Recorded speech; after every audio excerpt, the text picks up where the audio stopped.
सत्यवती के चित्रांगद और विचित्रवीर्य नामक 2 पुत्र हुए। शांतनु का स्वर्गवास चित्रांगद और विचित्रवीर्य के बाल्यकाल में ही हो गया था, इसलिए उनका पालन पोषण भीष्म ने किया। भीष्म ने चित्रांगद के बड़े होने पर उन्हें राजगद्दी पर बिठा दिया, लेकिन कुछ ही काल में गंधर्वों से युद्ध करते हुए चित्रांगद मारा गया। इस पर भीष्म ने उनके अनुज विचित्रवीर्य को राज्य सौंप दिया। अब भीष्म को विचित्रवीर्य के विवाह की चिंता हुई। उन्हीं दिनों काशीराज की 3 कन्याओं अंबा, अंबिका और अंबालिका का स्वयंवर होने वाला था।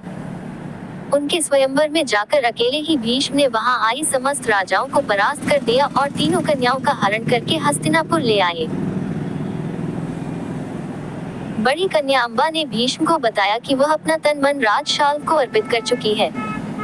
उसकी बात सुनकर भीष्म ने उसे राजा शाल्व के पास भिजवा दिया और अंबिका और अंबालिका का विवाह विचित्रवीर्य के साथ करवा दिया। राजा शाल्व ने अंबा को ग्रहण नहीं किया, अतः वह हस्तिनापुर लौटकर आ गई और भीष्म से बोली, हे आर्य, आप मुझे हर कर लाए हैं, अतएव आप मुझसे विवाह करें। किंतु भीष्म ने अपनी प्रतिज्ञा के कारण उसके अनुरोध को स्वीकार नहीं किया। अंबा रुष्ट होकर परशुराम के पास गई और उनसे अपनी व्यथा सुनाकर सहायता मांगी। परशुराम ने अंबा से कहा, हे देवी, आप चिंता न करें, मैं आपका विवाह भीष्म के साथ करवाऊंगा। परशुराम ने भीष्म को बुलावा भेजा, किंतु भीष्म उनके पास नहीं गए। इस पर क्रोधित होकर परशुराम भीष्म के पास पहुंचे और दोनों वीरों में भयानक युद्ध छिड़ गया। दोनों ही अभूतपूर्व योद्धा थे, इसलिए हार जीत का फैसला नहीं हो सका। आखिर देवताओं ने हस्तक्षेप करके इस युद्ध को बंद करवा दिया।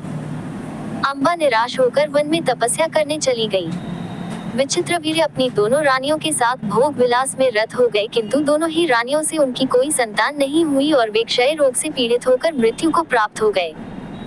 अब कुल नाश होने के भय से माता सत्यवती ने एक दिन भीष्म से कहा, पुत्र, इस वंश को नष्ट होने से बचाने के लिए मेरी आज्ञा है कि तुम इन दोनों रानियों से पुत्र उत्पन्न करो। माता की बात सुनकर भीष्म ने कहा, माता, मैं अपनी प्रतिज्ञा किसी भी स्थिति में भंग नहीं कर सकता। ये सुनकर माता सत्यवती को अत्यंत दुख हुआ। अचानक उन्हें अपने पुत्र वेदव्यास का स्मरण हो आया।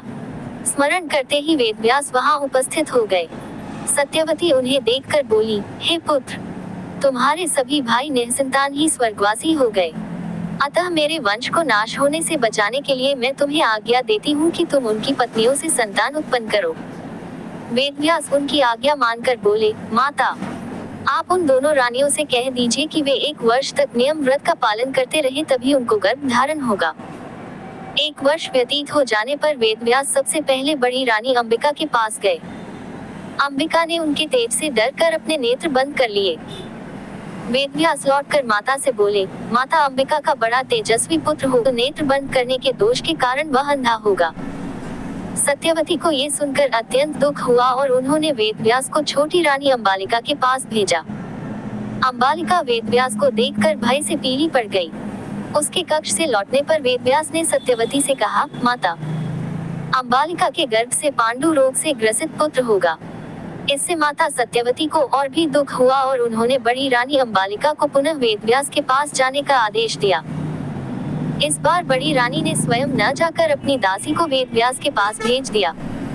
दासी ने आनंद पूर्वक वेदव्यास से भोग कराया। इस बार वेदव्यास ने माता सत्यवती के पास आकर कहा, माते, इस दासी के गर्भ से वेद वेदांत में पारंगत अत्यंत नीतिवान पुत्र उत्पन्न होगा। इतना कहकर वेदव्यास तपस्या करने चले गए। समय आने पर अंबा के गर्भ से जन्मान धृतराष्ट्र, अंबालिका के गर्भ से पांडु रोग से ग्रसित पांडु तथा दासी के गर्भ से धर्मात्मा विदुर का जन्म हुआ।